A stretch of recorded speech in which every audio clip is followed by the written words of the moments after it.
지난 송구 영신 예배 때부터 시작을 해서 어제 새벽 기도까지 2017년 세일의 특별 새벽 기도회가 있었습니다.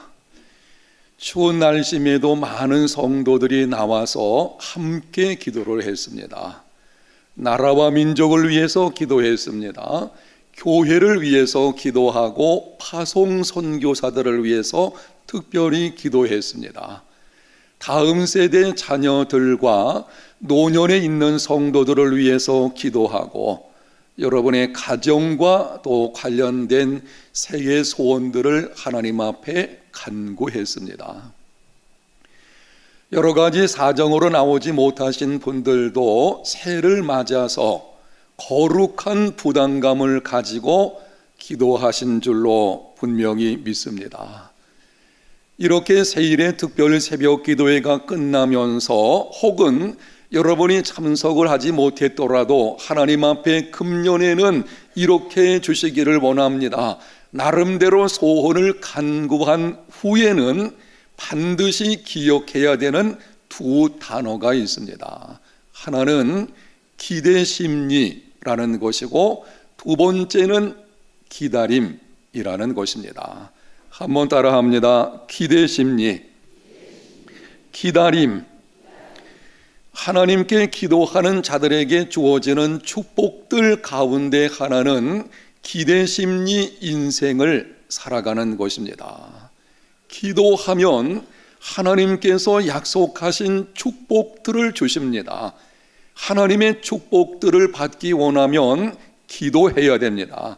그런데 하나님이 주시는 그 축복들 가운데 하나가 기대심리 인생을 살아가는 것입니다.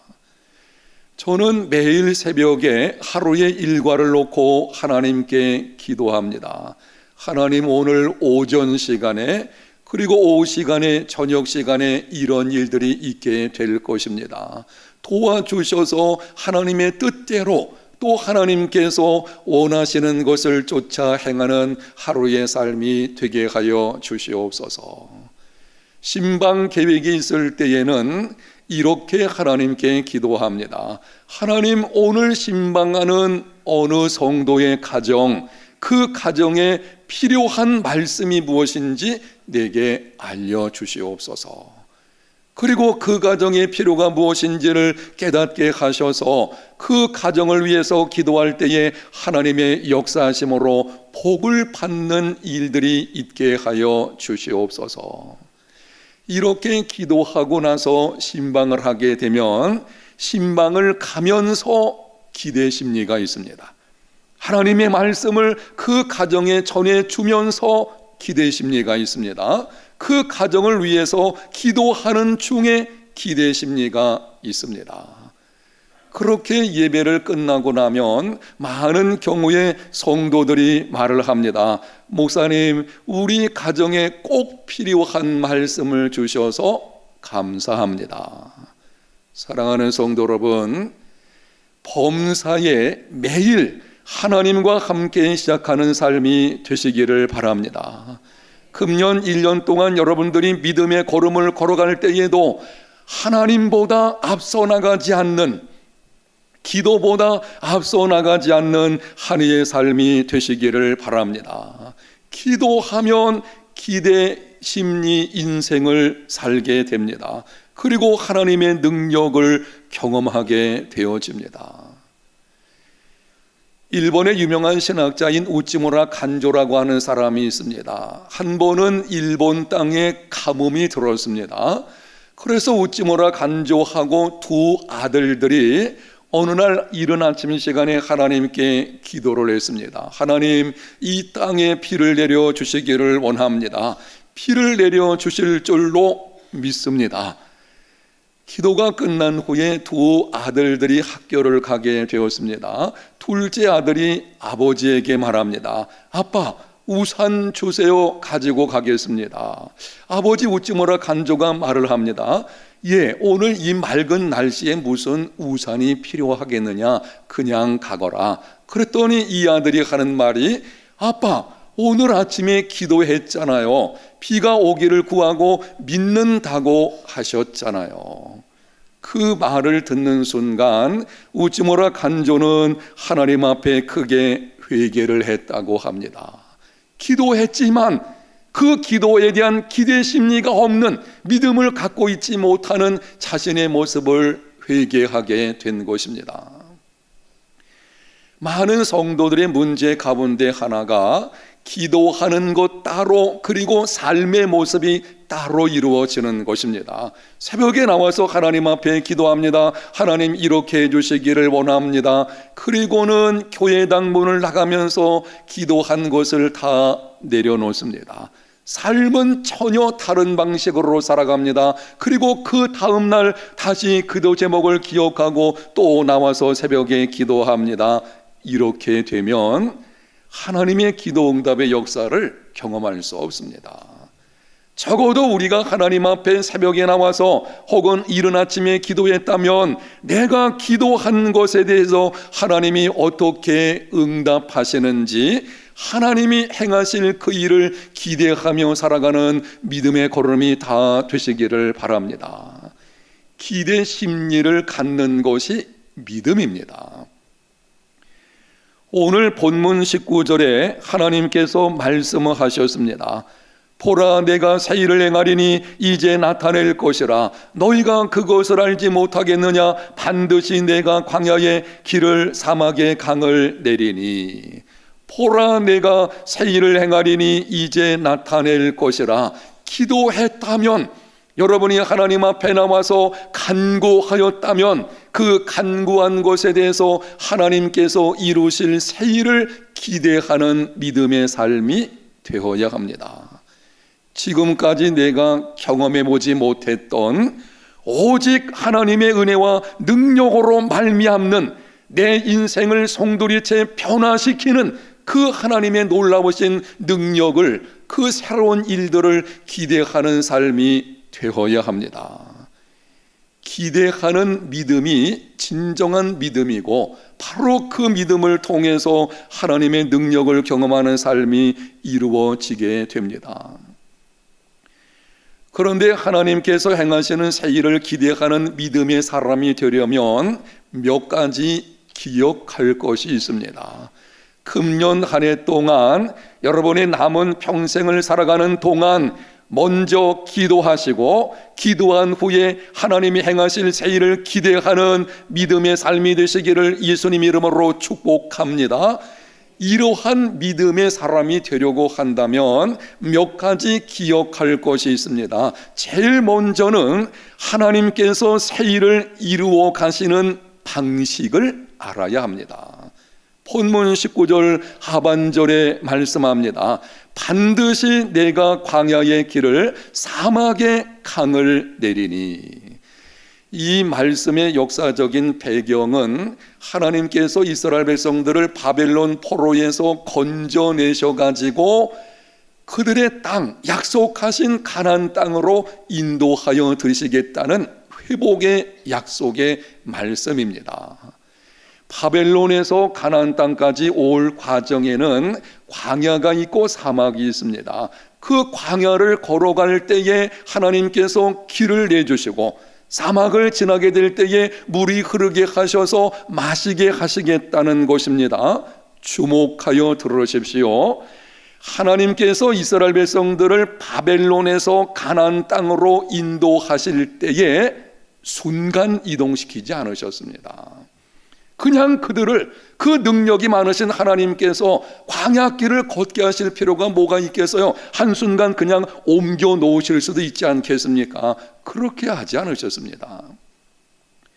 이스라엘 백성들을 애굽에서 건져내셔서 가나안 땅으로 인도하실 때에도 애굽 땅에서 가나안 땅으로 순간 이동시키신 것이 아닙니다. 그들로 하여금 거친 광야를 지나가게 하셨습니다. 모래바람이 몰아치는 사막을 건너게 하셨습니다. 다만 광야의 길을 내시고 사막에 물이 흐르게 하심으로 능히 감당하고 능히 건너게 하셨습니다. 이것이 하나님께서 새 일을 이루어 가시는 방식입니다. 여러분, 광야는 위험한 곳입니다. 사나운 짐승이 있는 곳입니다. 마실 물이 없는 곳입니다. 추위와 굶주림이 있는 곳입니다. 방향을 알 수 없는 곳입니다. 그럼에도 하나님께서는 택한 백성들을 한순간 그 광야에서 건져내셔 가지고 푸른 초장으로 인도하시는 것이 아니십니다. 하나님은 광야길을 걷게 하십니다. 사막을 통과하도록 그냥 내어두십니다.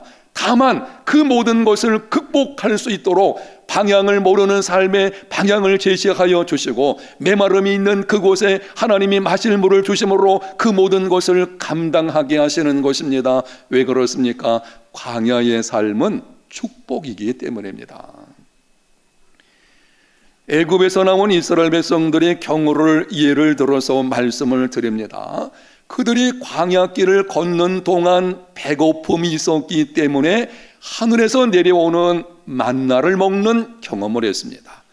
목마름이 있었기 때문에 반석에서 물이 나오는 하나님의 놀라우신 능력을 맛보게 되었습니다. 홍해라는 장애물이 있었기 때문에 하나님의 기이한 능력을 경험했습니다. 아말렉이라는 대적을 만나서 전쟁을 치러야 했기 때문에 하나님의 승리를 경험하게 되었습니다. 넘실대는 요단강이 있었기 때문에 그 강을 가르시는 하나님의 능력을 열방에 선포했습니다. 하나님께서 찾아오셔서 만나 주시고 하나님의 능력을 경험하게 하시고 거룩한 사람으로 변화되게 하시고 약속하신 복을 받게 하시는 곳, 바로 그곳이 광야입니다. 한번 따라합시다. 만나 주시고 경험하게 하시고 변화되게 하시고 마침내 복을 받게 하시고, 그래서 광야는 축복의 장소입니다. 빙점이라는 유명한 책을 쓴 리오라 아야코 여사가 있었습니다. 갖가지 질병으로 인해 가지고 고통스러운 인생을 살았습니다. 폐결핵, 척추 카리에스, 혈액균이 척추에 들어가서 발생하는 병인데 아주 고통스럽다고 합니다. 습진, 파킨슨병 등 걸어다니는 종합병동이었습니다. 그러한 고통 속에서 유명한 작품들을 썼습니다. 이 여인이 그 고통 중에서 쓴 시가 있는데요, 그 제목이 아프지 않으면 이라고 하는 것입니다. 그 시에서 이렇게 기록을 했습니다. 아프지 않으면 드리지 못할 기도가 있다. 아프지 않으면 듣지 못할 말씀이 있다. 아프지 않으면 접근하지 못할 성소가 있다. 아프지 않으면 우리로 보지 못할 거룩한 얼굴이 있다. 아프지 않으면 나는 인간일 수 없다.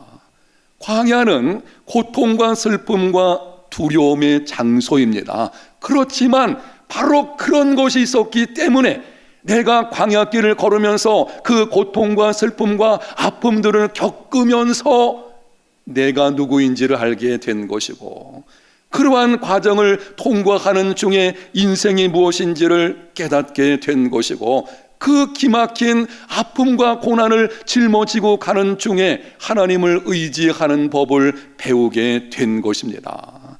광야의 삶은 축복입니다.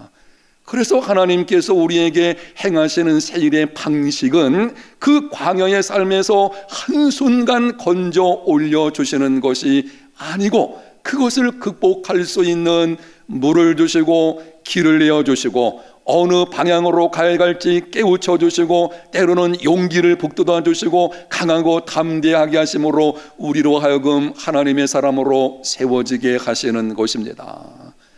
이것이 하나님이 세일을 행하시는 방식이라는 것을 기억하고 믿음으로 달려가는 삶이 되시기를 축복합니다.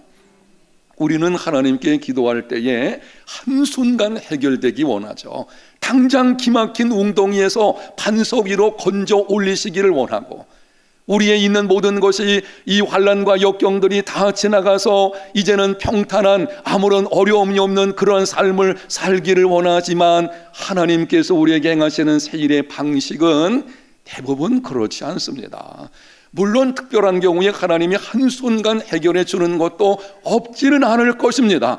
그러나 우리의 인생길을 보편적으로 하나님이 인도하시는 것을 보게 되면 이러한 방식으로 인도하시는 것입니다.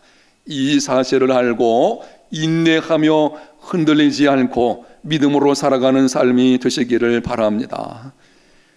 14절 말씀에는 기억해야 될 것을 이렇게 기록합니다.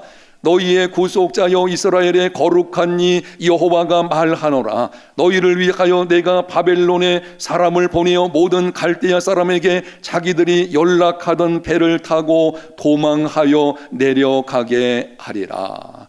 바벨론이 멸망할 것을 말씀하시는 것입니다. 당시 이 말씀을 사람들이 들었을 때에는 이해하기가 힘들었을 것입니다. 이 당시 바벨론은 오늘날로 말하면 미국과 같은 존재입니다.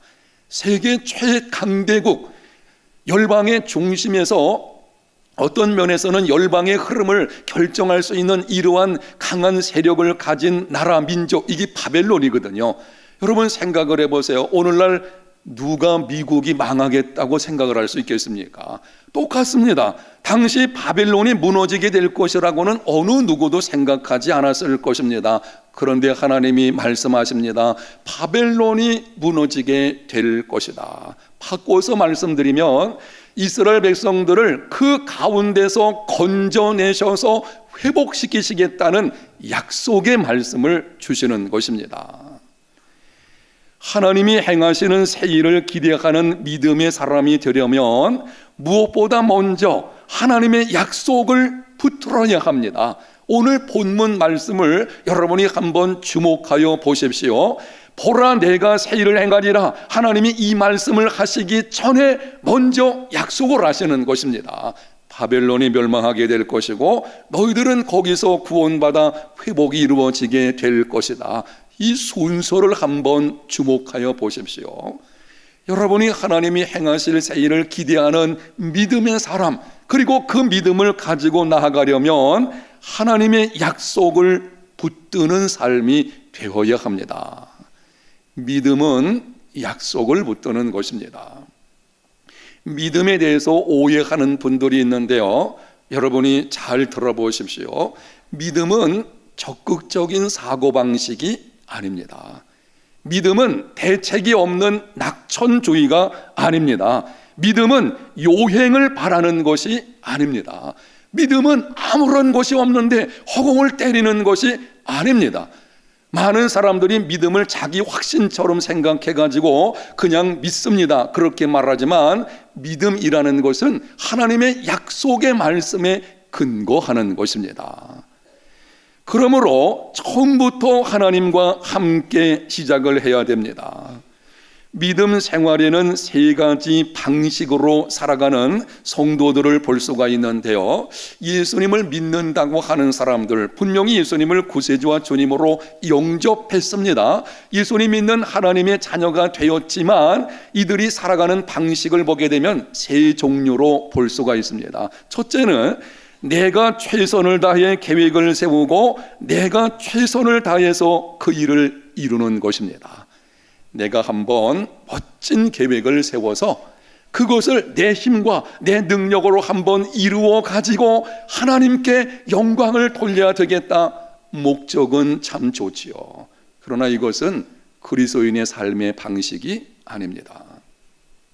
두 번째는 내가 최선을 다해 계획을 세우고 하나님의 도우심을 구하는 것입니다. 내 나름대로 지금까지의 지식과 경험과 재능을 따라서 좋은 계획을 세워놓습니다. 그리고 그 계획을 하나님께 가지고 가서 도움을 구합니다. 하나님, 이 계획대로 이루어 주시기를 원합니다. 하나님의 도우심을 구하는 그것은 좋지만 이것도 부족한 그리스도인의 삶의 방식입니다. 세 번째가 있는데요, 하나님과 함께 시작하는 것입니다. 하나님의 계획을 여쭈어 보고 하나님의 말씀을 따라 계획을 세우고 그것을 이루기 위해서 우리 자신을 내어 드리는 것입니다. 이것이 바른 믿음의 삶의 모습입니다. 여러분의 인생에 어떤 계획을 세우려고 하시려거든, 혹은 어떤 문제를 만나가지고 거기에 대한 해결책을 여러분이 강구하려고 하시거든, 이렇게 하십시오. 그 인생, 여러분의 어떤 문제를 먼저 하나님께 가지고 가서 그분의 계획을 물어보십시오. 하나님, 내 인생에 대한 계획이 무엇입니까?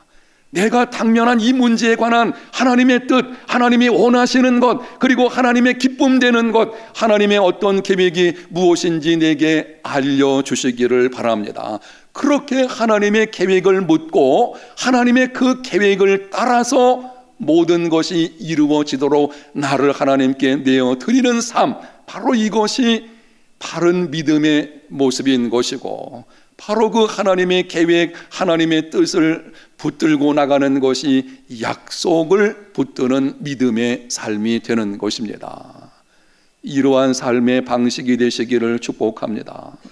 사랑하는 여러분, 강조하며 반복하여 말씀을 드리겠습니다. 여러분의 인생, 여러분이 어떤 일을 만났을 때에 여러분에게서 시작하지 마십시오. 하나님으로부터 시작하시기를 바랍니다. 우리가 예수 믿어 구원받은 것도 나로부터 시작된 것이 아닙니다. 내가 예수님을 믿어서 안 해요. 내가 믿을 수 있는 은혜를 하나님이 주셔서 출발이 하나님에게 있는 것입니다. 내가 이 땅에 존재하는 것부터가 나로부터 된 것이 아니고 하나님으로부터 된 것입니다.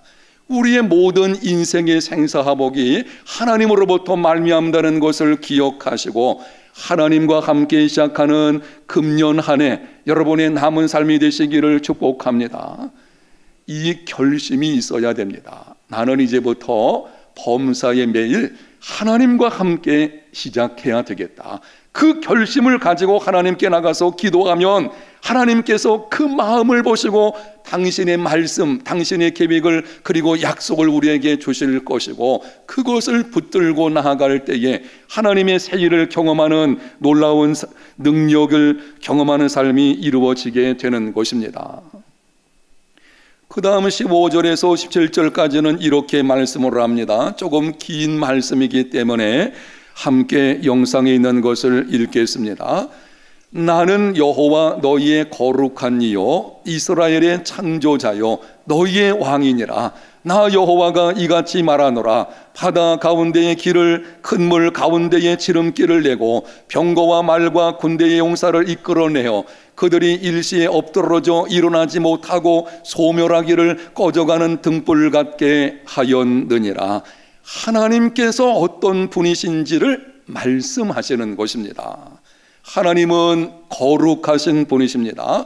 하나님은 창조자이십니다. 하나님은 하늘과 땅을 다스리시는 왕이십니다. 하나님은 택한 백성들을 환난 가운데서 구원하시는 분이십니다. 그 하나님께서 지금 말씀하시는 것을 보십시오. 내가 새 일을 행하리라. 그 전에 하시는 말씀이 자신이 누구인지, 자신이 어떤 일을 행하셨는지를 먼저 말씀을 하시고 있습니다. 무슨 말인가요? 하나님이 행하실 새 일을 기대하는 믿음이 되려면 하나님이 어떤 분이신지를 깊이 알아가야 합니다.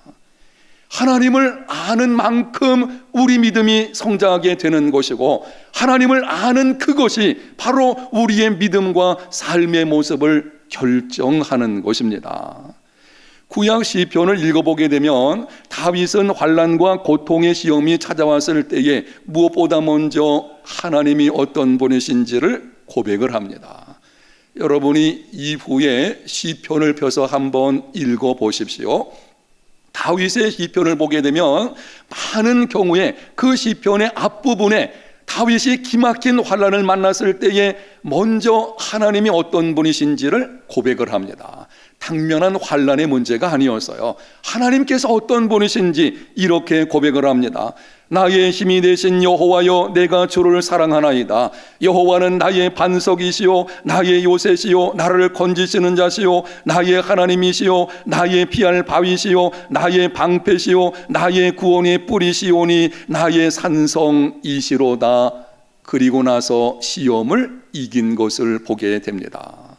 시험을 이기는 힘은 하나님이 어떤 분이신지를 알고 그분을 신뢰하는 데서 얻게 되는 것입니다. 세상이 어떻고 내가 어떻고 사람들이 어떻고 그거 별로 중요하지 않습니다. 어려운 일을 만나게 되면 우리는 자꾸 세상이 어떻게 돌아가는지, 그리고 내가 가지고 있는 것들이 무엇인지, 사람들이 어떤 방식으로 모양으로 살아가는지 자꾸 그런 것들을 생각하는 경우들이 있는데요, 그건 별로 중요한 것이 아닙니다. 여러분이 정말 하나님 앞에서 새 일을 기대하는 진정한 믿음의 삶이 되기를 원하신다면 정말 중요한 하나님이 어떤 분이신지를 더 깊이 알아가는 삶이 되시기를 축복합니다. 하나님을 아는 만큼 내 믿음이 자라게 되고요, 그리고 하나님을 신뢰하는 믿음 속에서 모든 것을 극복하는 능력을 얻게 되는 것입니다. 하나님을 아는 지식이 믿음과 삶의 모습을 결정합니다. 날마다 하나님이 어떤 분이신지를 깊이 알아가는 믿음의 삶이 되시기를 바랍니다. 네 번째로 하나님께서 한 번 더 말씀하시는 것이 18절입니다. 너희는 이전 일을 기억하지 말며 옛날 일을 생각하지 말라. 보라, 내가 너희에게 새 일을 행하리니 라고 하는 이 말씀 바로 앞부분에 하나님께서 말씀하시는 것입니다. 너희들이 새 일을 경험하기 원한다면, 이러한 믿음으로 살기 원하고 그러한 믿음의 사람이 되기를 원한다면 이전 일을 기억하지 말며 옛날 일을 생각하지 말라. 어떤 사람은 지나간 과거의 일을 가지고 염려합니다. 과거에 잃어버린 것들, 과거에 자신이 실수함으로 인해서 찾아온 손실, 과거의 상처로 인해서 깨어진 인간관계 등에 대해서 염려하면서 잠을 이루지를 못합니다. 내가 그때 그렇게 했으면 안 되는 것인데, 내가 그때 그 사람에게 그렇게 말하는 것이 아니었는데, 내가 그때 그 일을 그렇게 처리하지 않았다면 이러한 사업상의 손실이 없었을 것인데, 끊임없이 염려하고 과거에 매여 있는 경우들을 보게 되는데요, 여러분, 염려한다고 해서 과거가 달라지지 않습니다. 밤새도록 우리가 염려한다고 해서 그 문제 해결되지 않습니다. 어느 대학 총장이 졸업생들에게 좌우명이 될 만한 교훈을 고르다가 졸업생이 이제는 학교를 떠나게 되니까는 이들이 평생 기억해야 될 만한 좌우명을 하나 줘야 되겠다. 그래서 그것을 고르다가 이렇게 들려주었다고 합니다. 여러분 가운데는 단단한 나무에 톱질을 해본 경험이 있을 것입니다. 그러나 톱밥에다가 톱질을 하는 자는 아무도 없습니다. 톱질이란 단단한 나무에 하는 것이지 톱밥에다 하는 것이 아니기 때문입니다. 톱밥은 과거입니다. 과거에다가 톱질하는 어리석은 사람이 되지 마십시오. 과거의 일에 지나간 일들이죠. 이 지나간 일들을 가지고 후회하며 염려하는 것은 마치 톱밥에 톱질하는 것과 같이 어리석은 일입니다. 여러분 가운데 아마 톱밥에 톱질해 본 사람은 아무도 없을 것입니다. 그런 사람이 어디가 있겠습니까? 그런데 그러한 우스꽝스러운 모습으로 살아가는 사람들이 있는데요, 과거에 매여가지고 지난 일에 늘 매여가지고 그것 때문에 믿음의 전진을 하지 못하는 이런 일들이 있다고 하는 것입니다. 이제는 하나님께 맡겨 버려야 합니다. 과거에 하나님이 행하신 선한 일들은 기억해야 됩니다.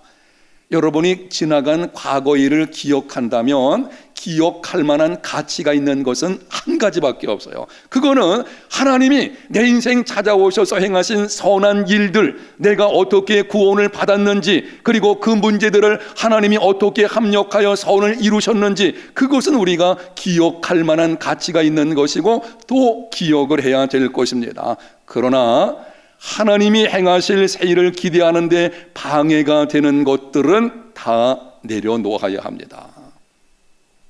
광야 이스라엘 백성들이 조금만 어려움이 찾아와도 불평하고 원망을 했습니다. 그들이 하는 말을 여러분이 들어보십시오. 우리가 애굽에 있을 때에는 이런 것도 있었고 저것도 먹었고 마실 물도 풍부했고, 이들이 늘 하는 말이 이전의 애굽에서의 생활입니다. 지금 이들이 있는 그 상황을 한번 생각해 보세요. 얼마 지나면은 하나님이 행하실 그 세일의 가나안 땅, 젖과 꿀이 흐르는 약속의 땅이 주어져 있습니다. 그들 앞에 이런 놀라운 축복이 주어져 있고, 지금 걸어가는 과정이 조금 힘들어도 그것은 그 축복을 받기 위한 과정으로 지금 가는 것입니다. 그러니 늘 과거 속에 있는 거예요. 애굽에 살았을 때에는 이런 것도 있었고 저것도 있었고, 오늘날 우리도 마찬가지 아닌가요? 지나가 버린 그 일들, 과거 여러 가지 많은 상처들, 아픔들, 고통들, 실수한 것들, 이런 것에 매여가지고, 아니면은 거꾸로 이렇게 될 수도 있죠. 과거에 내가 좋았던 어떤 것들, 그래서 그것이 믿음의 진군을 방해하는 경우가 있습니다. 과거에 매이면 믿음의 걸음에 실패하게 됩니다. 무엇보다 지난날의 쓰라린 상처와 고통들을 내려놓아야 합니다. 성도들 간에 해결하지 않은 문제가 있어서 서로 간에 얼굴도 보기 싫고 교회에 나오기 싫었던 상처들, 그것이 무엇이든 다 주님의 십자가 아래 내려놓아야 합니다.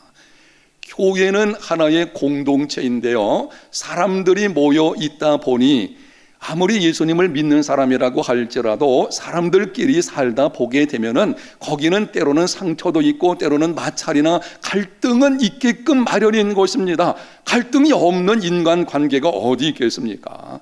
그런데 문제는 그러한 상처들, 아픔들, 그러다 보니까는 그 사람 꼴 보기 싫어가지고 교회 오기 싫어하는 이러한 일들, 이러한 여러분의 마음의 혹이나 묵은 것들이 있다면 오늘 이 시간 말씀을 듣는 중에 다 내려놓는 시간이 되시기를 축복합니다.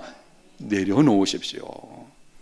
실직이나 부도로 인해 찾아온 모든 쓰라림과 고통도 뒤로 물려놓아야 합니다. 서로 용서하지 못하는 마음도 내려놓아야 합니다. 묵은 감정들이 하나님께서 행하실 새 일을 기대하는데 방해가 되지 않게 하십시오.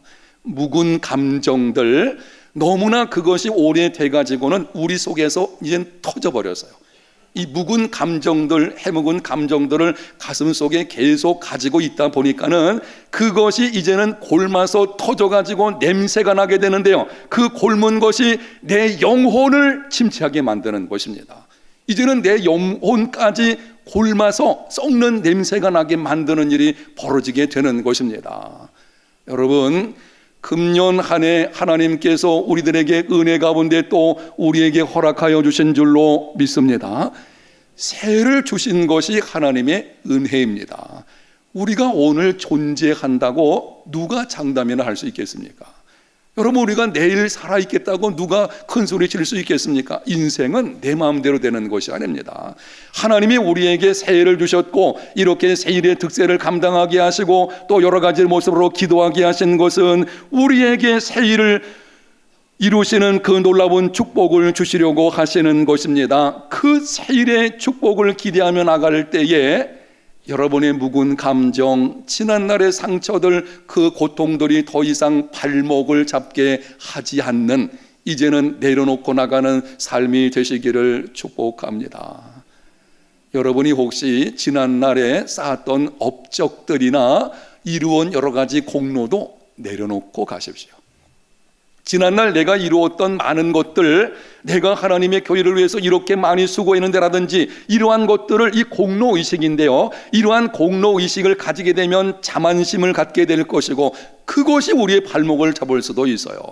하나님이 행하신 선한 일 외에는 여러분이 가지고 갈 필요가 없습니다. 내려놓으시고 이제는 하나님이 행하실 새 일을 바라보며 달려가는 삶이 되시기를 바랍니다. 예수님께서도 말씀하셨습니다. 손에 쟁기를 잡고 뒤를 돌아보는 자는 하나님의 나라에 합당치 않으니라. 새해 여러분이 쟁기를 잡고 이제는 하나님이 행하실 새 일을 보면서 그 길로 나가고 있는데 자꾸 뒤를 보게 되면은요, 삐뚤빼뚤 되어질 것이죠. 앞을 보고 나가야 되는 것입니다. 이제는 내려놓을 것을 내려놓고 여러분이 정말 하나님이 행하실 새 일을 기대하면서 기대감 있는 기대 심리, 인생의 걸음이 다 되시기를 바랍니다. 21절에 하나님께서 마지막으로 이렇게 말씀하십니다. 이 백성은 내가 나를 위하여 지었나니 나를 찬송하게 하려 함이니라.